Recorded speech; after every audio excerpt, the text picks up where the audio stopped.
नक्की कळलं असेल की इथं आलेले दोघे हे उत्तम छायाचित्रकार किंवा मराठीत ज्याला आपण फोटोग्राफर म्हणतो ते आहेत. त्यातले एक आहेत ते इंद्रजित खांबे, ते आहेत कणकवलीचे, आणि दुसरे आहेत अभय कानविंदे, ते मूळचे बेळगावचे. म्हणजे दोघंही एक प्रकारे महाराष्ट्रातलेच आहेत.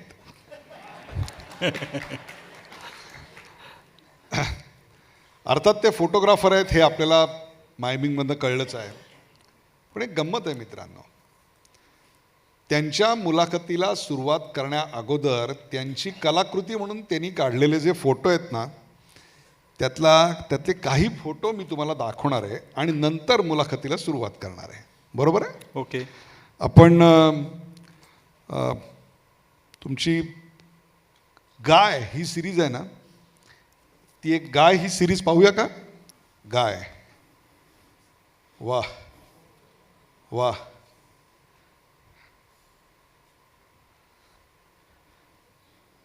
वाह. आणि एक दुसरी नऊवारी ही सिरीज मला वाटतं अभय तुमची आहे. ती सिरीज बघा.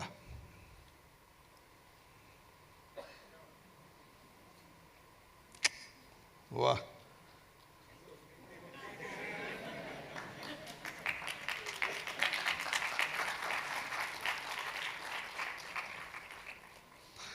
खरं सांगू,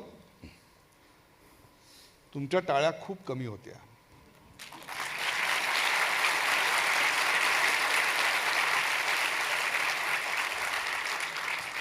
या टाळ्या छप्पर फाडके येतील पुढचं वाक्य ऐकल्यानंतर. याचं कारण हे सर्व फोटो मोबाईलवरून काढलेले आहेत.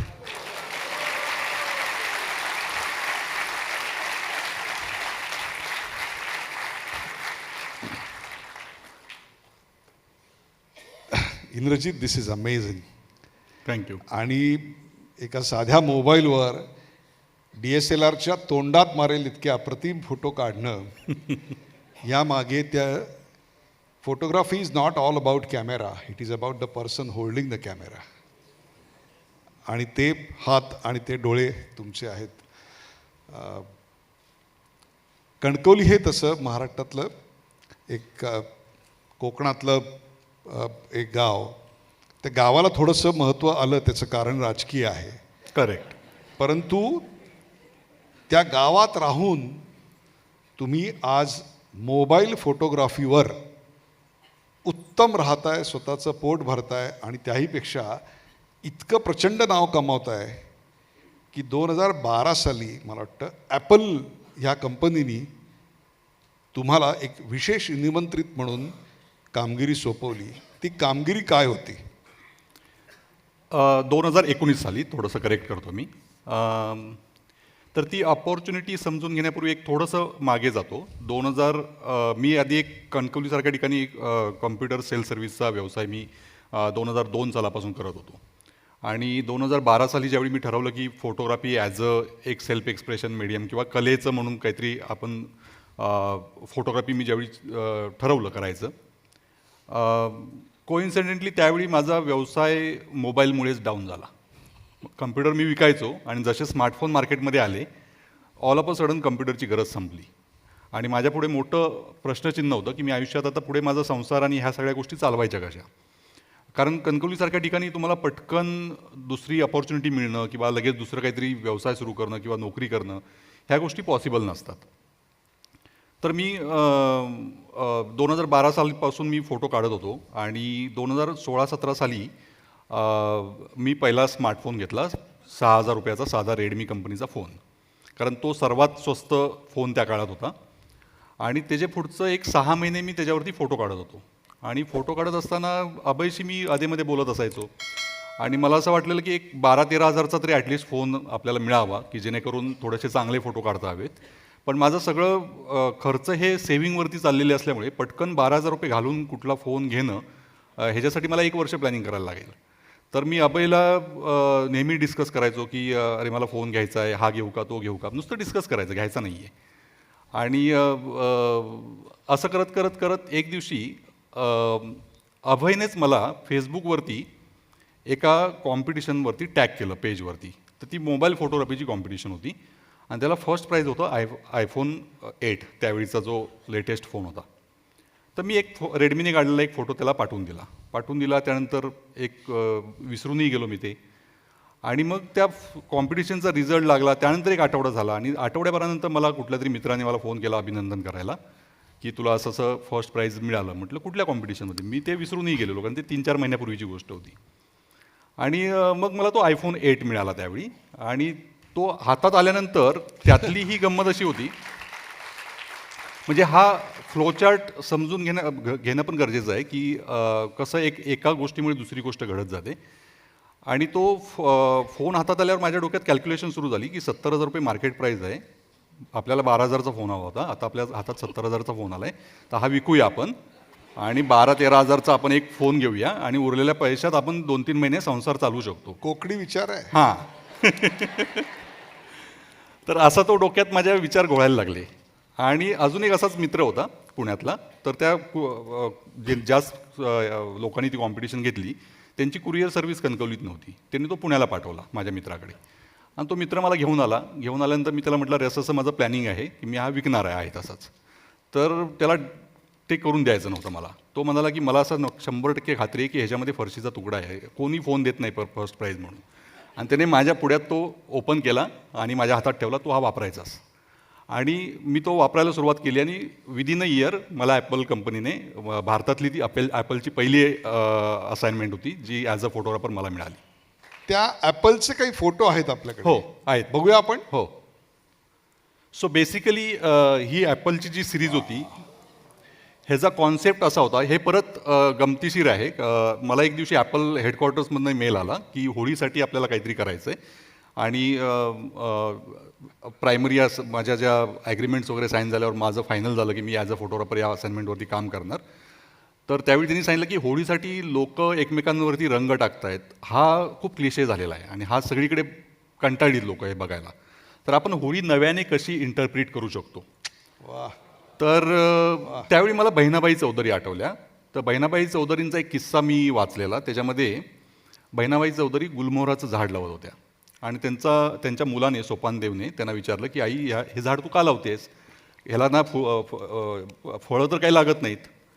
तर ती म्हणाली, ज्यावेळी मे महिना असेल आणि ज्यावेळी सगळीकडे रखरखाट असेल त्यावेळी हे झाड मला आत्म्याला शांती देईल.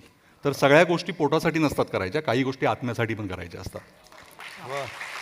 तर हा धागा पकडून मग मी असा विचार केला की माणसाच्या आयुष्यात होळी आली कशी आणि रंग कसे आले. तर त्याने नक्कीच कुठून तरी निसर्गापासून प्रेरणा घेतली असणार. आणि तो विचार डोक्यात घेऊन ऑर्गॅनिक रंग कसे बनतात याविषयी आम्ही फोटोशूट करायचं ठरवलं. आणि राजस्थानमधल्या खेड्यांमध्ये आम्ही या फॅक्टरीज आणि ह्या बायका शोधून काढल्या की ज्या पलाशपासून, हळदीपासून किंवा लिंब असेल, बीट असेल, ह्या गोष्टींपासून ह्यांचा रस काढून त्याच्यामध्ये कॉर्नफ्लॉवर मिक्स करून ऑर्गॅनिक कलर्स बनवतात. आणि नंतर पूर्ण टीम ॲपलने मला पाठवली हे शूट करण्यासाठी 15-1 लोकांची. आणि आम्ही हे राजस्थानमध्ये वेगवेगळ्या खेड्यांमध्ये जाऊन आम्ही हे सगळं शूट केलं. आणि हे 19 मार्चमध्ये होळीच्या दिवशी जगभर त्यांनी वेगवेगळ्या माध्यमांमधून पब्लिश केलं. वा.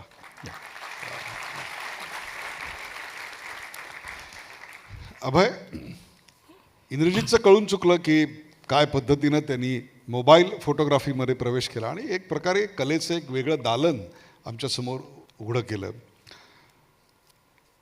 तुझ्या आयुष्यात मोबाईल फोटोग्राफी कशी आली?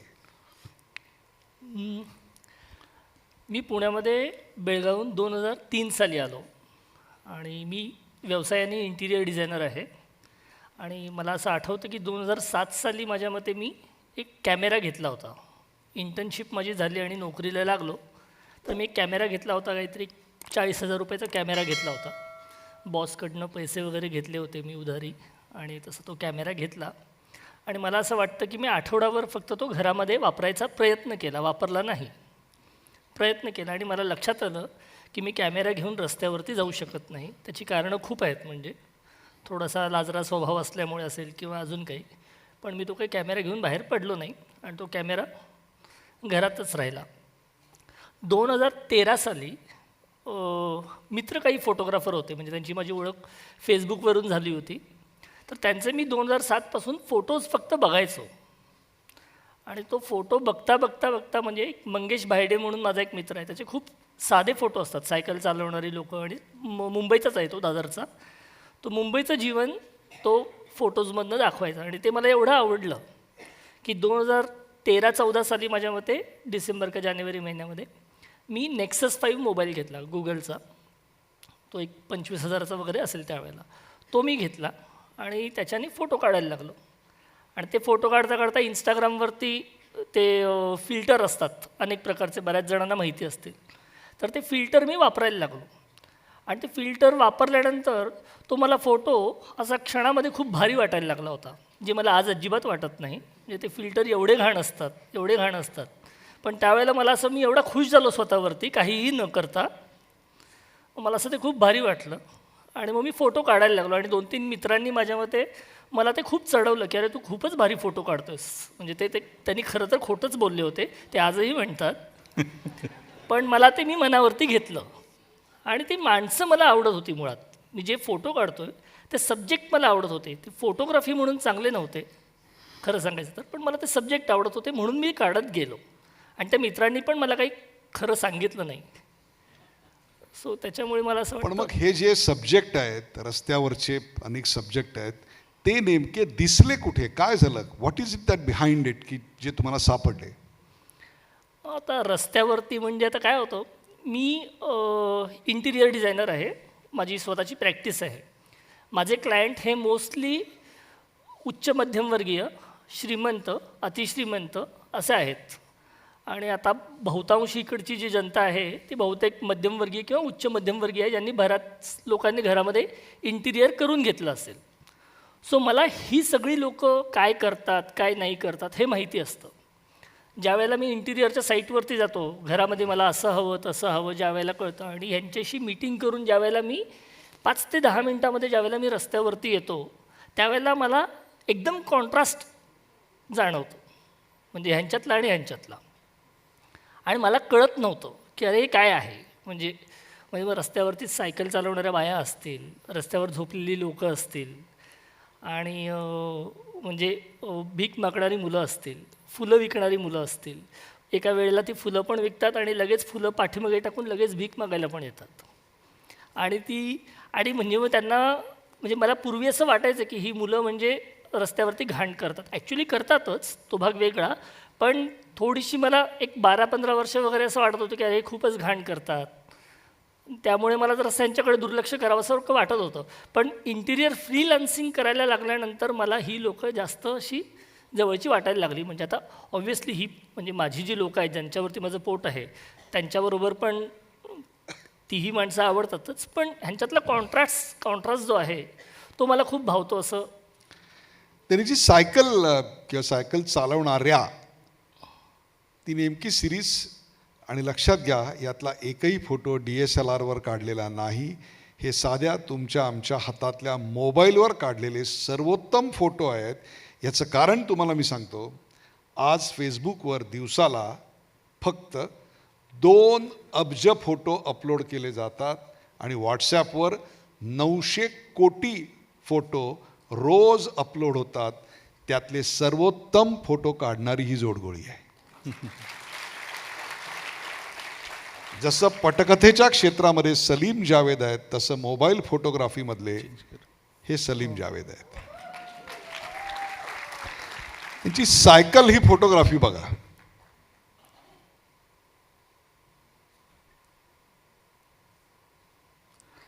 आता उजवीकडची जी बाई आहे ती बाई, तर मला एक मेसेज आला होता फेसबुकवरती अंकिता नावाच्या मुलीचा. तर तिने मला सांगितलं होतं की अरे मी एक तुझा सायकलवरचा फोटो पाहिला आहे, तर तो मला देशील का. आणि मला माहीत नाही कोणता फोटो काय फोटो. तिने मला थोडंसं नरेट केलं होतं की एक बाई सायकलवरनं जाती आहे. ही बाई तिला कुठेतरी दिसली होती कुठल्या तरी दुकानामध्ये, आणि तिला हा फोटो, मी काढलेला फोटो, तिला तो प्रेझेंट म्हणून द्यायचा होता. ज्या मुलीने मला मेसेज केला होता मी तिला ओळखत नव्हतो. तिला मी नंतर ती माझ्या स्टुडिओमध्ये आली आणि असा असा फोटो होता. आम्ही जवळपास 1000 फोटो होते, त्याच्यामधनं त्यांनी तो शोधला फोटो आणि मला हा फोटो हवा म्हणून सांगितला. तर मी म्हटलं दादा तुम्ही या तिला द्यायला. तर मी म्हटलं मी अजिबात नाही येणार, मी तुला फ्रेम करून देतो म्हटलं. तर ती म्हटली नाही फ्रेम नको, फक्त प्रिंट करून दे. मग मी तिला फ्रेम करून दिला, तिने त्या बाईला दिला. तोपर्यंत त्या बाईलाही माहीत नव्हतं आणि मग तो तिला प्रिंट करून दिला. आणि तो ॲक्च्युली मला ती खूप गोष्ट आवडली की लोकांना हे फोटो लक्षात आहेत आणि ॲक्च्युली या बाईचा खरं तर चेहरा दिसत नाही आहे या फोटोमध्ये. वा.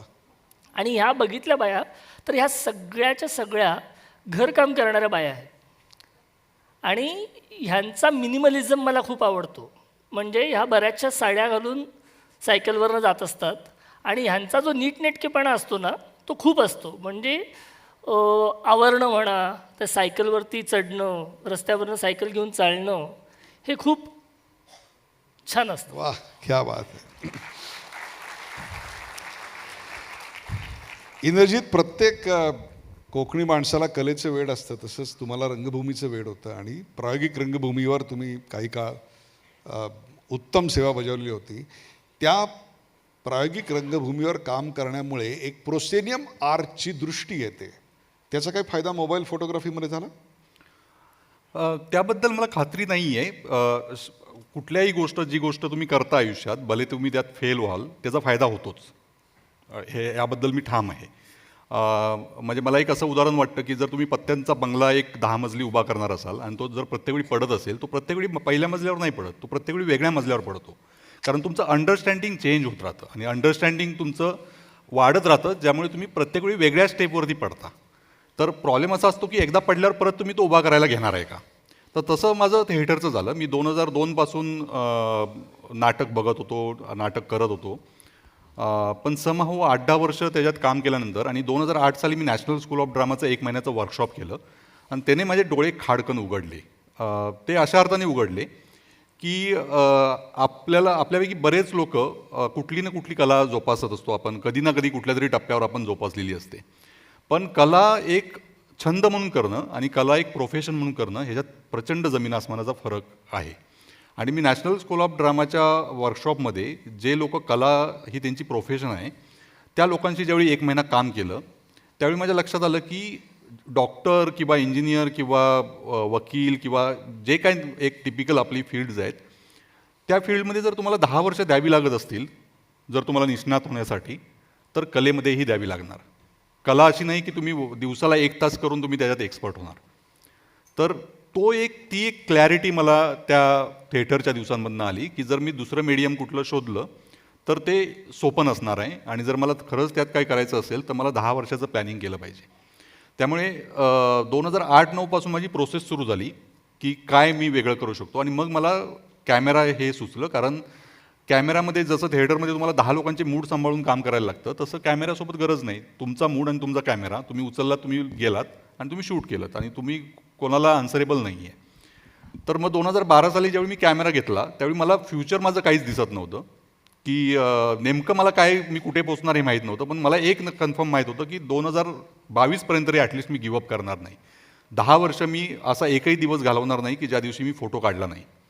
आणि मग मी 2012 सालापासून मी काढत गेलो. मग माझा व्यवसाय बुडाला, तरीही मी काढत राहिलो. त्या डिप्रेसिंग काळामध्ये मला फोटोग्राफीने खूप साथ दिली, कारण तोच एकमेव एक होप होतं मला.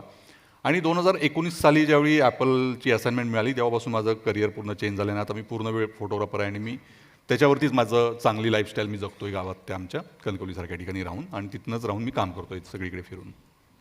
याचबरोबर तुम्ही ऑनलाईन क्लासेसही घेतात आणि ते खूप डिमांडमध्ये आहेत, त्याविषयी काय सांगाल? मी अशा करता विचारतोय की याच्यामुळे इन्स्पायर झाल्यानंतर प्रत्येकाला असं वाटायला लागलं इथे बसलेल्या की मोबाईल फोटोग्राफी फार सोपी आहे. How do you teach? So वर्कशॉप्सचं कॉन्सेप्ट असा आला डोक्यात. मी वर्कशॉप साधारण 18 पासून घेतो, 19 पासून मी घ्यायला सुरुवात केली. ज्यावेळी मला ॲपलने असाइन केलं त्यावेळी लोक पण मला विचारायला लागली की आम्हाला पण शिकव आणि हे वगैरे. आणि नंतर कोविड आलं. कोविड आल्यानंतर मग 1 वर्ष काहीच केलं नाही. पण त्या कोविडच्या पूर्ण काळाचा मी एक वेगळ्या प्रकारे असा फायदा उठवला की मी डेली शूट करत राहिलो. मी डेली माझं काम सोशल मीडियावर येत होतं आणि ज्यावेळी जग सगळं बंदिस्त होतं त्यावेळी ती लोक माझं काम बघत होते. कारण आमच्या गावासारख्या ठिकाणी एवढं कोविड रिस्ट्रिक्शन नव्हती. आम्ही शेतांमध्ये फिरू शकत होतो, आम्ही नदीवर जाऊ शकत होतो. तर त्या सगळ्या गोष्टी मी शूट करत होतो. 2020 साली बरेच दिवस जे डोक्यात होतं तर ते मी ऑनलाईन आणायचं ठरवलं की बुवा एक ऑनलाईन आपण वर्कशॉप ट्राय करून बघूया. आणि ते मी वर्कशॉप अनाऊन्स केलं आणि पहिल्या 3-4 दिवसामध्येच 24 लोकं त्याला रजिस्टर झाली वेगवेगळ्या लोकेशन्सवरून. आणि नंतर तो सिलसिला चालू राहिला. पण चॅलेंज तेव्हा वाढलं ज्यावेळी एक 3-4 वर्कशॉप झाली त्यानंतर परदेशातनं लोकं अट्रॅक्ट व्हायला लागली आणि ती पण एनरोल करायला लागली. आणि मग मोठं चॅलेंज माझ्या पुढे होतं की एकाच बॅचमध्ये कोणतरी पाकिस्तानमधून आहे, कोण जर्मनीमधून आहे, कोण मुंबईतनं आहे, कोण कोल्हापुरातनं आहे. वेगवेगळ्या कल्चरल फील्डमधली माणसं, वेगवेगळ्या सोसायटीमध्ये राहणारी माणसं, प्रत्येक ठिकाणचे चॅलेंजेस वेगळे. युरोपात लोक फार कॉन्शियस आहेत तुमच्या प्रायव्हसीबद्दल, तुम्ही जाऊन कॅमेरा नाही पॉईंट करू शकत कोणापुढे. पाकिस्तानमधले वेगळे चॅलेंजेस आहेत. तर ह्या सगळ्याशी डील करणं आणि ॲट अ टाईम एवढ्या लोकांशी वेगवेगळ्या ॲप्रोचवरती बोलणं कसं हे करता येईल, तर तो सगळा चॅलेंज होता. आणि भाषेचं मोठं बॅरियर होतं की मला कळत नव्हतं की मी कधी कणकवलीच्या बाहेर गेलो नाही ना शिक्षणासाठी. माझं शिक्षण BCom, मराठी मीडियम, इंग्रजीमधनं कसं बोलायचं माहीत नाही. पण एक अशी स्टेप आली की 30 लोकं असतील तर 15 लोकं इंग्रजीच बोलणारी आहेत. मग आता पाठी फिरून चालणार नाही, कारण हे आता इथे जर मी मागे फिरलो तर मग मी पुढे कधीच जाऊ शकत नाही.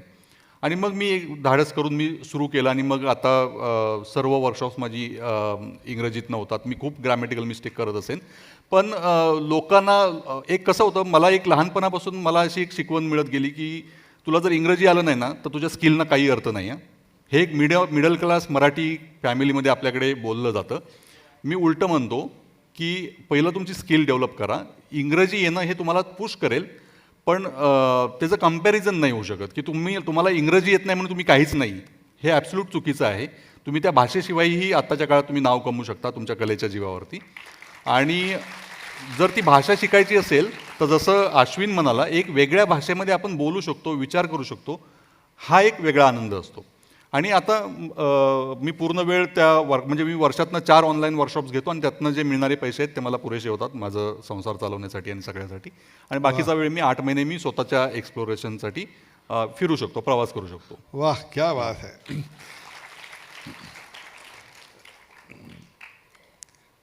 मोबाईलमध्ये कॅमेरा आल्यामुळे आणि तो अतिशय शक्तिशाली बनल्यामुळे फोटोग्राफी सोपी झाली आहे. DSLR पेक्षा त्यात मोबाईल फोटोग्राफीमध्ये फरक काय आहे? माझं असं वैयक्तिक मत आहे की जर तुमचा बेस DSLR वरती तयार झाला असेल ना, हेच नेहमी फायद्याचं ठरतं. जसं मी 2012 पासून 2016-17पर्यंत मी DSLRच वापरला. त्यानंतर मी फोनवरती शिफ्ट झालो.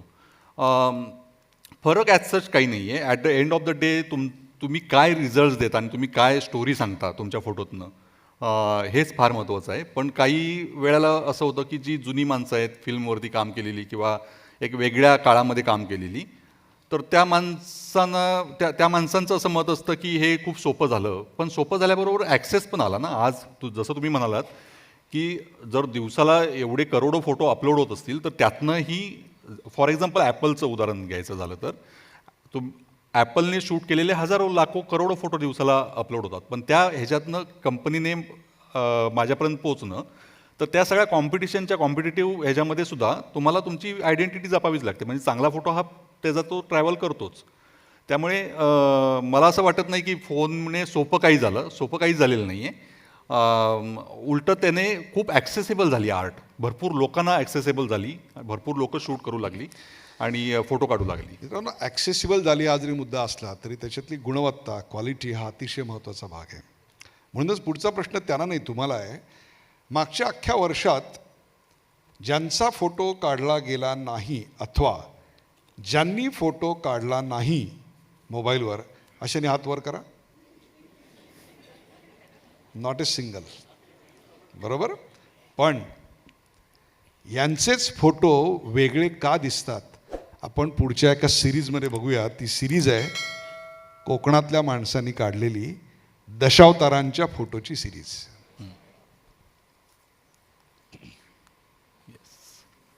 ही दशावताराची तयारी आहे. हां, उजव्या बाजूचा जो फोटो आहे ती एक वेंगुर्ल्यामध्ये मानसीची जत्रा म्हणून होते, ज्या ठिकाणी लोक नवस बोलतात की नवस पुरा करण्यासाठी मी एक पेट्रोमॅक्सची बत्ती आणून तिथे देवाला देईन.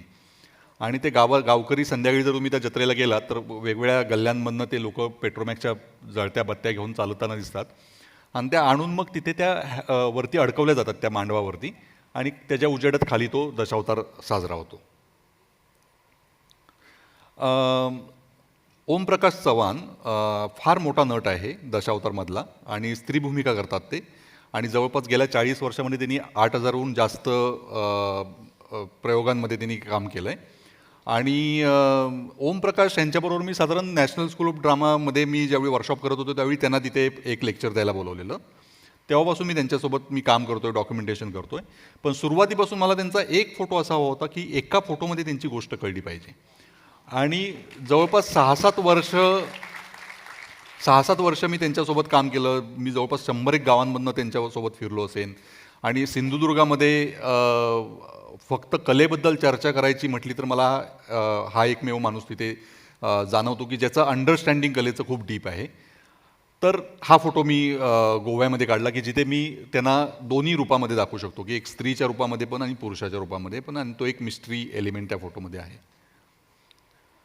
आणि परत उजव्या बाजूचा फोटो की हा राजा जो दशावतारात जो एवढा सगळं स्टेज हलवून टाकतो रंगमंच आणि तो मेकअप रूममध्ये आल्यावर त्याची बॉडी लँग्वेज बघा कशी असते.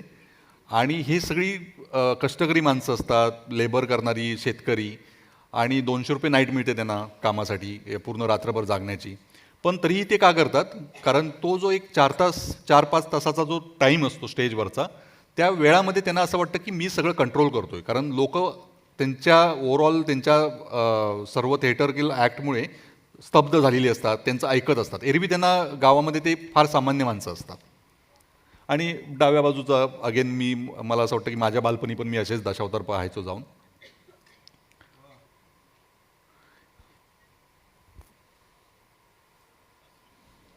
अगेन तोच मुद्दा की बॉडी लँग्वेज बघा की ते एक बाहेर आल्यानंतर कसे असतात आणि स्टेजवरती कसे असतात. अगेन हा मला अजून एक आवडता फोटो आहे की तुम्ही मागे बघाल की जत्रा भरलेली आहे, गजबजाट आहे, किती आवाज असतील, सगळं कर्णकर्कश आवाज आहेत आणि त्यात तो माणूस स्वतः नटतोय आणि पूर्ण त्याचं कॉन्सन्ट्रेशन त्याच्या हेअरस्टाईलवरती आणि आरशात बघून तो स्वतःचा मेकअप स्वतः करतोय. प्रेक्षको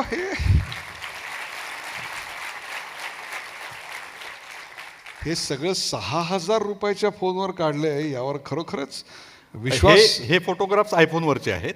परंतु हे विश्वास बसत नाही. अहो काय फोन प्रत्येकाच्या हातात असतो आणि प्रत्येकजण प्रत्येकाला भेटल्यानंतर फोटो काढतो. आत्ता बाहेर अनेकांनी फोटो काढून घेतले पण कोणाचेही फोटो असे आले नाही आहेत. हा मुद्दा आहे. तुम्ही ब्लॅक अँड व्हाईटची सिरीज केली आहे, ती पहिले बघूया आणि ती नेमकी का केली हे जाणून घेऊया. 2 विस्लिंग बर्ड्स नावाची मला वाटतं शेवटची आहे लिस्टमध्ये ती. शेवटची. ओके.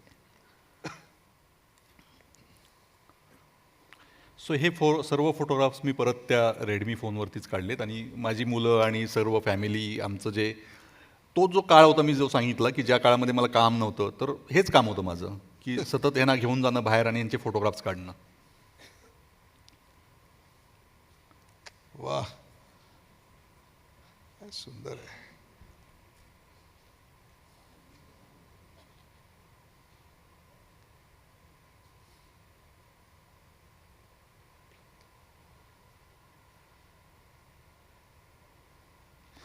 ब्लॅक अँड व्हाईट कशासाठी? ब्लॅक अँड व्हाईट अशासाठी कारण तो फोन एवढा बेसिक होता की त्याच्यातले पिवळ्याचा रंग ऑरेंज व्हायचा, निळ्याचा रंग हिरवा व्हायचा आणि त्याच्यामुळे सॅच्युरेशन काढून टाकून तो ब्लॅक अँड व्हाईट करणं हाच एक माझ्या हातात पर्याय होता. पण स्टील या पूर्ण सिरीजचं एक 3 महिने माझं जर्मनीत एक्झिबिशन झालं 2022मध्ये आणि खूप चांगला प्रतिसाद त्याला मिळाला.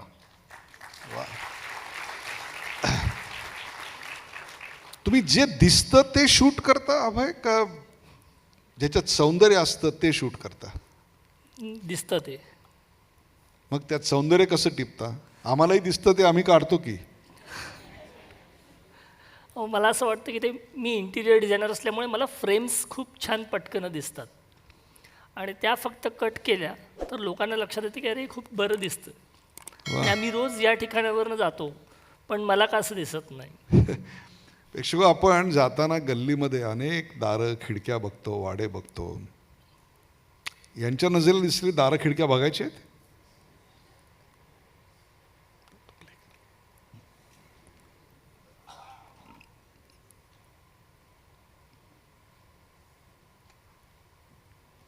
आता ह्याच्यातली बहुतांशी दारं ही वाड्याची आहेत, पुण्यातल्या वाड्यांची. आता उजवीकडचा जो फोटो आहे तो कोथरूडमधला आहे. तो बऱ्याच जणांना कोथरूडमधला आहे असं अजिबात वाटत नाही, कारण की हे कोथरूडमध्ये असं दिसणं थोडंसं कठीण आहे पुण्यामध्ये. डावीकडचा जो फोटो आहे हा, तर इथं बहुतेक कदम आजी म्हणून आहे, आणि हा फोटो एकदा पेपरमध्ये आला होता. माझ्या मते सकाळमध्ये आला होता तो फोटो. आणि मी ह्या घरामध्ये दिवाळीसाठी पण गेलो होतो. दिवाळीचे फोटो काढतो मी दिवाळीला जाऊन. तर इकडच्या बाईंनी लगेच मला असं सांगितलं, हो तुम्ही एक 2-4 महिन्यापूर्वी माझा घरचा फोटो काढला होता का, आणि तो पेपरमध्ये आला होता का? तर मी म्हटलं होय, बहुतेक मला आठवत नव्हतं की हाच फोटो आहे का म्हणून. तर ते म्हटले की हो, तो आम्हाला बहुतांश ती नातेवाईकांनी पाठवला, आणि म्हटलं की त्यांना खूपच भारी वाटलं. आणि मला इकडे तिकडे लोकांनी फोन करून सांगितलं की तुमचं दाराचा फोटो आलेला आहे. आम्हाला ते खूप भारी वाटलं, पण आम्हाला तुमचं नाव माहीत नाही, तुम्ही कोण आहात हेही माहीत नाही. तिकडे नाव होतं तुमचं, पण आम्हाला ते काही लक्षात नाही आलं, आणि तुम्हीच असाल वगैरे असं वाटलं. आणि हे घर असं पुण्यामध्ये गणेशपेठ भागात आहे, आणि छोटा म्हणजे 15 फुटाचा 15 नाही 10 फुटाचा बोळ असेल, ते 10 फुटाच्या मधून एक परत बोळ गेला आहे, तो 5-6 फुटाचा वगैरे असेल अंदाजे, फक्त 2 व्हीलर जाते. तिकडं हे घर आहे. आणि त्या घरामध्ये त्या कदम काकूंनी मला ते बोलवून वगैरे, मग त्यांनी बोलवून मला फराळ हवा का, चहा हवा का, असं वगैरे खूपच विचार. सौंदर्य दिसावं लागतं, आणि त्याकरता दृष्टीची, नजर की ज़रूरत होती है. जब नजर बदलती है तो नज़ारे बदलते हैं. याच्या पुढची एक प्लीज या. दिवाळी. वा. बेळगावला माझं लहानपण गेल्यामुळे बेळगावमध्ये छोटी छोटी जी घरं असतात, आणि तिथली जी दिवाळी असते ती मी ॲक्च्युली खरं तर पुण्यात आल्यावरती मिस केली. दिवाळीला मी बेळगावला पूर्वी जायचो, पण नंतर मी पुण्यातच, एक मागची 5-6 वर्ष झाले मी पुण्यातच थांबायला लागलो. आणि मग ही जी छोटी घरं आहेत तशी बेळगावला खूप आहेत. त्याच्यामुळे, आणि पुण्यातल्या पेठांमध्ये अजूनही बहुतांश ठिकाणी छोटी घरं आहेत, आणि तिकडच्या रांगोळ्या वा. वगैरे हे सगळंच. या माणसाला फोटोचा विषय आणि सौंदर्य कुठे दिसतं बघा. जागृत अवस्थेतल्या माणसांचे फोटो अनेक जण काढतात. या माणसांनी निद्रिस्त माणसांचे फोटो काढून अवॉर्ड मिळवला बघा, आणि तेही मोबाईलवर.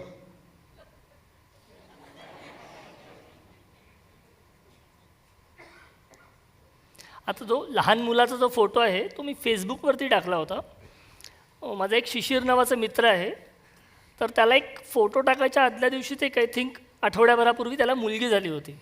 तो फोटो बघून त्यांनी मला एक लहान मुलाची गादी होती जी विकत त्यांनी पाठवली, आणि माझ्या ऑफिसपासून दूर ठिकाण होतं. मी जाऊन ती गादी त्या लहान मुलाच्या आईबाबांना दिला, आणि तो म्हटला, अरे मी कालच मुलीसाठी एवढी खरेदी केली, आणि हा तुझा फोटो बघितला तर ते मला राहवलं नाही, वा. तर मी पाठवतो. तो बेंगलोरला होता, तर बेंगलोरहून त्यांनी ती गादी पाठवली.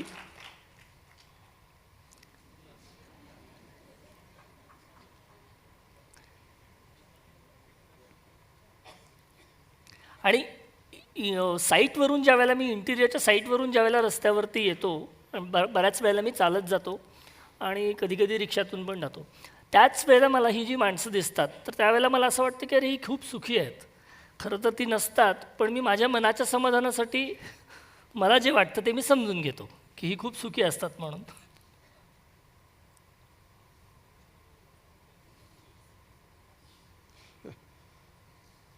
हा लकडी पुलाच्या खालचा आहे फोटो.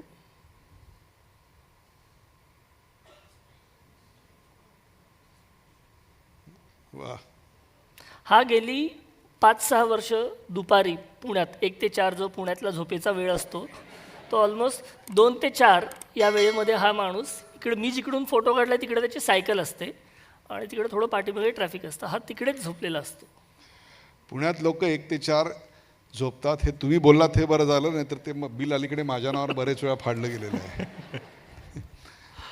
इंद्रजित, एक फोटो निवडायच्या आधी तुम्ही किती फोटो काढता आणि किती रिजेक्ट करता? त्याच्यामध्ये नॉर्मली काय होतं की एकदा मला पोटेन्शियल दिसलं एखाद्या सीनमध्ये की यामध्ये काहीतरी, आता फॉर एक्झाम्पल बैलाचा फोटो होता की नुसती शिंग आहेत आणि नुसतं बैलाचा तुम्हाला आकार दिसतोय आणि पाठीमागे आकाश आणि ढग आहेत. तर अशा केसमध्ये एकदा माझ्या डोक्यात ते आलं की हे असं काहीतरी शूट होऊ शकतं. मग त्याच्यामागे मी किती वेळ लागू शकतो, 1 तास पण मी त्याच्यामागे फिरू शकतो. पण ओव्हरऑल जर एक टेंटेटिव्ह कॅल्क्युलेशन करायचं झालं तर जर मी 10 वेळा बाहेर गेलो तर मला एकदा किंवा दोनदाच इंटरेस्टिंग काहीतरी दिसतं. 8 वेळा मी फक्त फिरून येतो. तर ओव्हरऑल सक्सेस रेट जो आहे ना कुठल्याही फील्डमधला, तो फार कमीच आहे. तुम्हाला 8 वेळा ते फेल्युअर सहन करावंच लागतं, जेणेकरून तुम्ही 9व्या वेळी सक्सेसफुल व्हाल किंवा 10व्या वेळी सक्सेसफुल व्हाल. तर त्यामुळे फोटोग्राफीमध्ये असेल किंवा कुठल्याही फील्डमध्ये असेल, जर तुलना केली आपण सक्सेस आणि फेल्युअरची, फेल्युअर जास्त आहे. फोटोग्राफी हा छाया आणि प्रकाशाचा खेळ आहे आणि तो ज्याला साधता आला त्याला उत्तम फोटो काढता आला.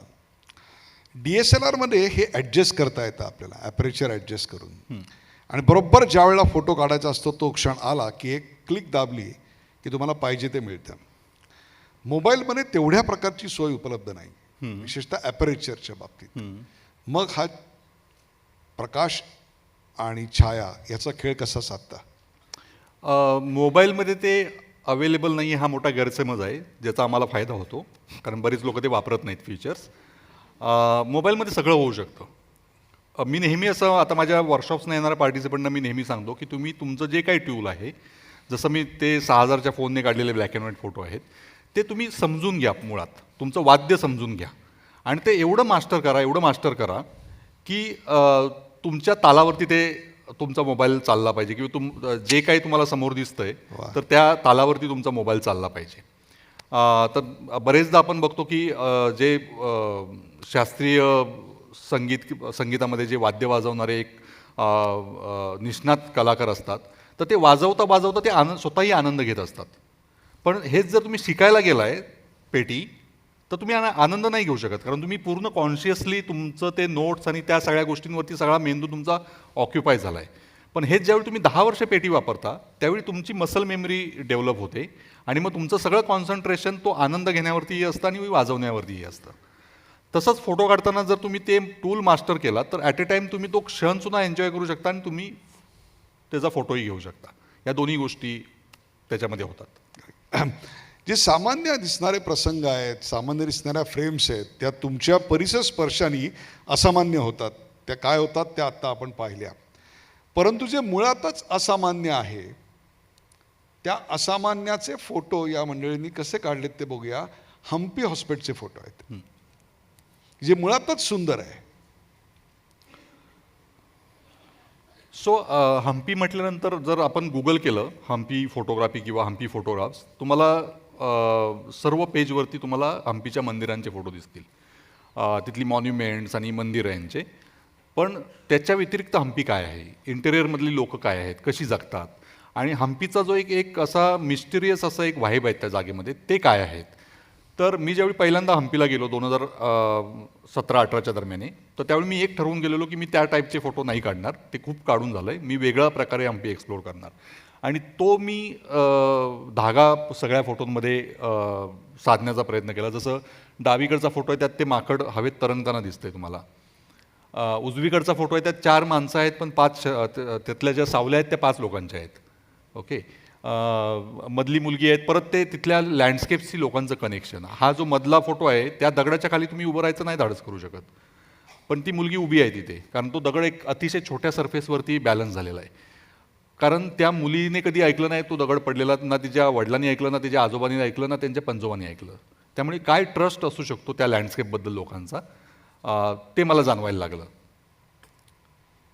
अगेन सेम मधला फोटो आहे, जसं काही त्या मुलीने ते सगळं ओझं स्वतःच्या डोक्यावरती घेतलंय त्या दगडाचं. देन डावीकडचा फोटो परत ते प्राण्यांचं कनेक्शन की 5 गायी ज्या प्रकारे तिथे उभ्या आहेत तसंच मागचे 5 दगड 5-6 दगड जे पाठीमागे आहेत ते आहेत. उजवीकडे च्या फोटोमध्ये दगडातमधनं आकार झालेला एक माणूस दिसतोय. वाह, क्या बात है.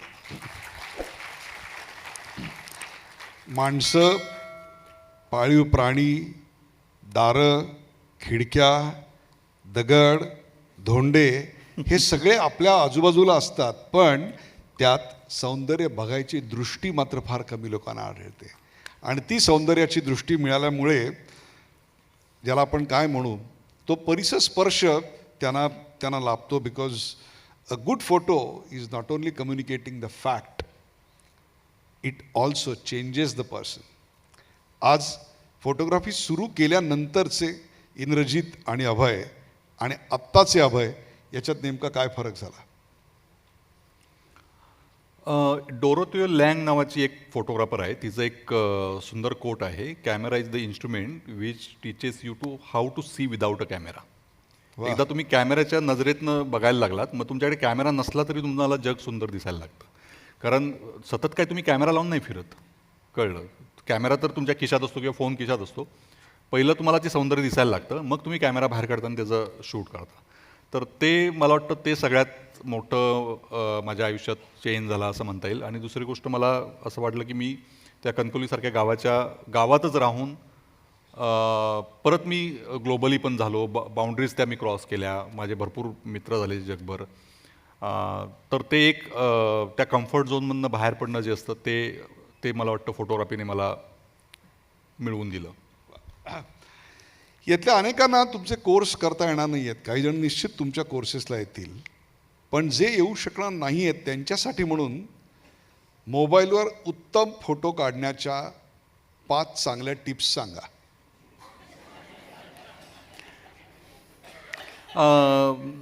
इथे 5 टिप्स काढून जर फोटो चांगले काढता आले असते तर मी ते बसलो नसतो 10 वर्ष काम करून. वाह. तर टिप्स काहीच नाही आहेत. टिप्स म्हणण्यापेक्षा ठीक आहे, स्वतःच्या आनंदासाठी फोटो काढावेत. हिस्ट्री अभ्यासायला पाहिजे. ज्यांना फोटोग्राफीत करिअर करायचं आहे फोटोग्राफीची हिस्ट्री बघितली पाहिजे.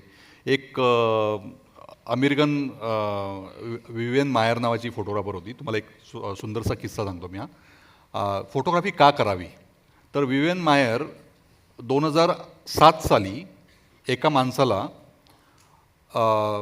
गार्बेजचा लिलाव चाललेला, वेगवेगळ्या गोष्टींचा लिलाव चाललेला, तर त्याला एक फिल्मचा रोल मिळाला आणि तो रोल त्याने घेतला. त्याने एक अंदाजे तारीख बघितली की ह्या डेट्सपासून 1920 पासून 1960-65 पर्यंतचे फोटोग्राफ्स काढलेले आहेत. कोणी काढलेत माहीत नाही, पण त्याला हिस्ट्री स्टडी करायची होती शिकागो शहराची, म्हणून त्याने तो गार्बेजमधला विकत घेतला आणि त्याने तो डेव्हलप केला. डेव्हलप केल्यानंतर जगाला विवियन मायर ह्या बाईबद्दल कळलं की जी बेबी सिटरचं काम करायची, ती मुलांना सांभाळायची श्रीमंत लोकांच्या घरी जाऊन आणि घरी जाताना किंवा आजूबाजूला ती कॅमेऱ्याने फोटो काढायची. त्या बाईने 1920 साली सेल्फीज काढलेल्या आहेत आणि स्वतःची सेल्फ पोर्ट्रेट काढलेली आहे, स्वतःची रिफ्लेक्शन दुकानांच्या आरशांमध्ये. आणि ती जी सेल्फ पोर्ट्रेट आहेत किंवा सेल्फीज आहेत त्या क्वालिटीच्या सेल्फी आजही कोण घेऊ शकत नाही. आणि तिला आज वन ऑफ द लिजंडरी फोटोग्राफर म्हटलं जातं जगाच्या इतिहासातलं. आणि तिने पूर्ण करिअरमध्ये एकही रोल डेव्हलप केला नाही, कुठल्याही एक्झिबिशनमध्ये पाठवला नाही. ती फक्त स्वतःच्या आनंदासाठी करत होती. मग जर तुम्हाला फोटोग्राफी करायची असेल तर एकमेव टीप की पहिलं तुम्हाला स्वतःला आनंद मिळण्यासाठी करा, पुढचं काय ते होईल ते होईल. वाह, क्या बात है, क्या बात है. प्रेक्षको, या मुलाखतीचा शेवट करताना मी काही असे फोटोग्राफ तुम्हाला दाखवणार आहे की जी दृश्य तुम्ही तुमच्या आजूबाजूला बस स्टॉपवर, सिग्नलला, गल्लीमध्ये, गल्लीच्या नाक्यावर असंख्य वेळा पाहिली असतील, पण ती अशी तुम्हाला कधीच दिसली नसतील. साधी फुलं विकणारी मुलं आहेत. बघा.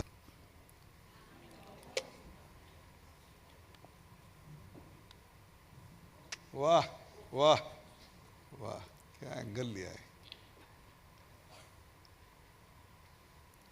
आता ही पुण्यातली म्हणजे मी बऱ्याच वेळेला साईटवरती जाताना रिक्षातून जातो आणि ही बहुतांश पारधी मुलं आहेत. जी बऱ्याचसे जणांना बघितलं की बऱ्याच वेळेला अस्वच्छ असतात, विस्कटलेले केस असतात यांचे, पण यांचा एक स्वॅग वेगळा असतो खरं सांगायचं तर. आणि ही खूप खुश असतात स्वतःवरती. आणि मी बऱ्याच वेळेला आणि ह्यांच्यामध्ये पण हातातलं, गळ्यात, कानातलं वगैरे खूप असतं ह्या मुलांच्या. आणि मलाही थोडंसं गळ्यामध्ये वगैरे घालायची सवय आहे.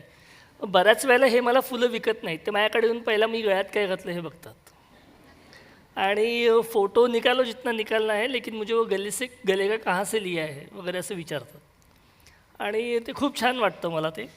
आणि ह्यांच्याबद्दल मला थोडंसं पूर्वी वाटायचं की ही लोकं पुण्यामध्ये येऊन किंवा शहरामध्ये येऊन रस्ते वगैरे घाण करतात आणि अस्वच्छ करतात वगैरे असं वाटायचं. आणि माझ्या डोक्यात त्या गोष्टी होत्या.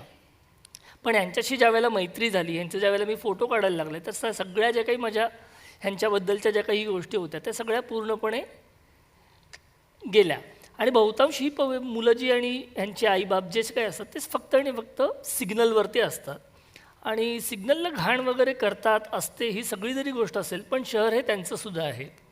म्हणजे जशी गावातल्या माणसांनी भरलेली असतात तसं शहरं यांच्यानी भरलेली असतात. आणि ही म्हणजे मला असं वाटायचं पूर्वी की लोकसंख्या हा आपला एक खरं तर मोठा प्रॉब्लेम आहे, पण या लोकांची मैत्री झाल्यानंतर मला असं वाटलं नाही की आपला लोकसंख्या हा कधी प्रॉब्लेम आहे आणि होईल म्हणून. वाह. कोविडच्या काळामध्ये हा मुलगा होता जो मास्क लावून फुलं विकायचा.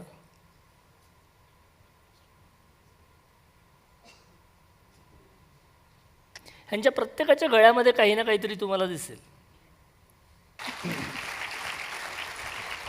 हे फोटो जर आपण नुसतं पाहिले तर हे फोटो मोबाईलवर कुणी काढलं असेल याच्यावर आपला विश्वासही बसणार नाही.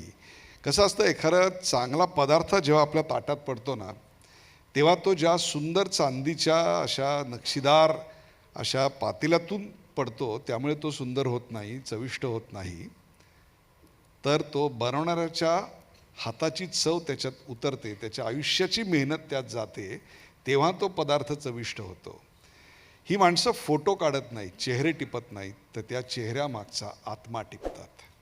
आणि म्हणून त्यांची कला, त्यांच्या हातात 5 लाखाचा 10 लाखाचा कॅमेरा आहे का नाही याला काही महत्त्व नाही, परंतु त्यांच्या हातात जे काही आलं, अगदी 6,000 रुपयाचा मोबाईल जेव्हा होता तेव्हासुद्धा तितक्याच निष्ठेनं ते या जगातलं सौंदर्य टिपत होते आणि तुमच्यासमोर मांडत होते. जग हे सुंदर आहे, परंतु ते मी अधिक सुंदर दाखवण्याचा प्रयत्न करीन. अशी सुंदर माणसं जगात अत्यंत दुर्मिळ असतात. म्हणून या 2 सुंदर माणसांसाठी जोरदार टाळ्या.